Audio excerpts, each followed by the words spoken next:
Assalamualaikum warahmatullahi wabarakatuh. Selamat pagi anak-anak.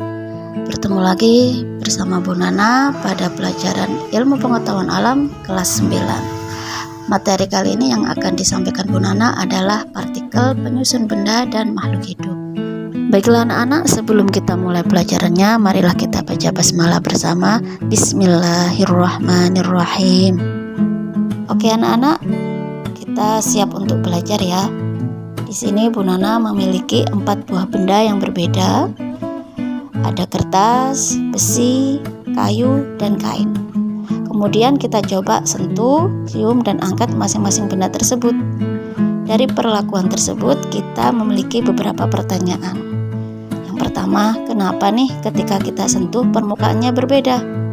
Yang kedua, kenapa ketika cium mempunyai bau yang berbeda? Yang ketiga, kenapa juga ketika kita angkat masanya berbeda-beda? Nah, dari pertanyaan ini, kira-kira kenapa ya? Jawabannya adalah hal ini terjadi karena semua benda yang ada tersusun oleh partikel yang berbeda-beda. Kemudian, apa itu partikel? Partikel adalah bagian terkecil dari suatu materi yang masih mempunyai sifat materi itu.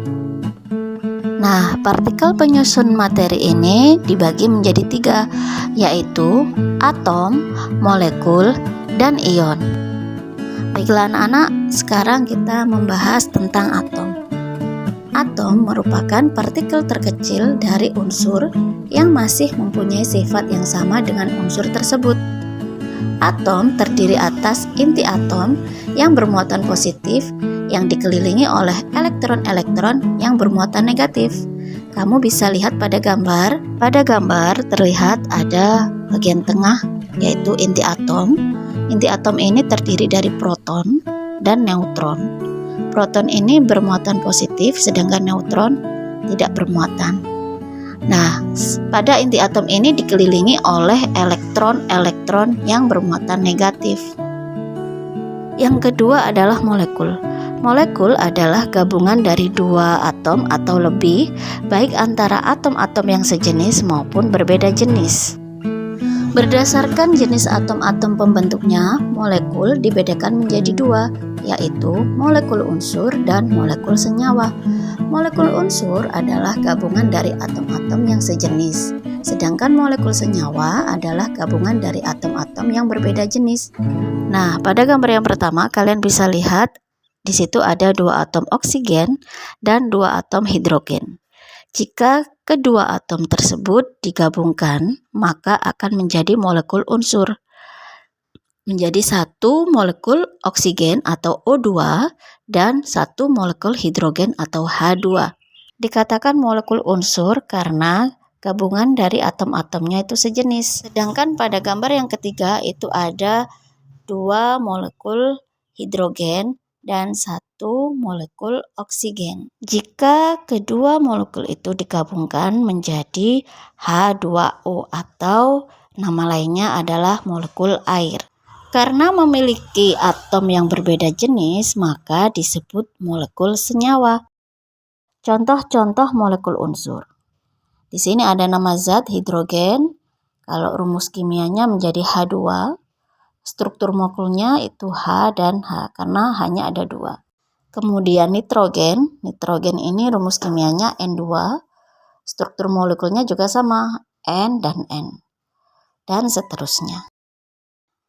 Kemudian contoh molekul senyawa. Di sini ada contohnya yaitu air, karbon dioksida, dan amonia. Nah, yang terakhir yaitu ion.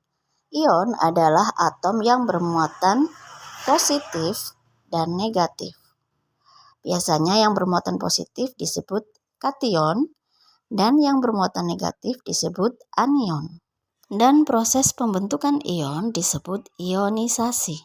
Baiklah, ini ada salah satu contoh dalam kehidupan kita, yaitu Allah telah menciptakan berbagai proses yang dibutuhkan oleh makhluk hidup untuk menjalankan kehidupannya. Misalnya, fotosintesis yang terjadi pada tumbuhan. Fotosintesis pada tumbuhan dapat digambarkan sebagai berikut. Di sini ada CO2 dan H2O. CO2 ini karbon dioksida, kemudian ada air dibantu oleh cahaya matahari. Hasil dari fotosintesis yaitu glukosa dan oksigen atau C6H12O6 ditambah O2. Alhamdulillah pembelajaran kali ini telah selesai. Semoga Allah memberikan ilmu yang manfaat dan barokah untuk kalian semua. Terima kasih untuk anak-anak yang sudah menyimak video. Tugasnya saya cantumkan di akhir video. Silakan dikerjakan. Di akhir Ibu Nana, wassalamualaikum warahmatullahi wabarakatuh.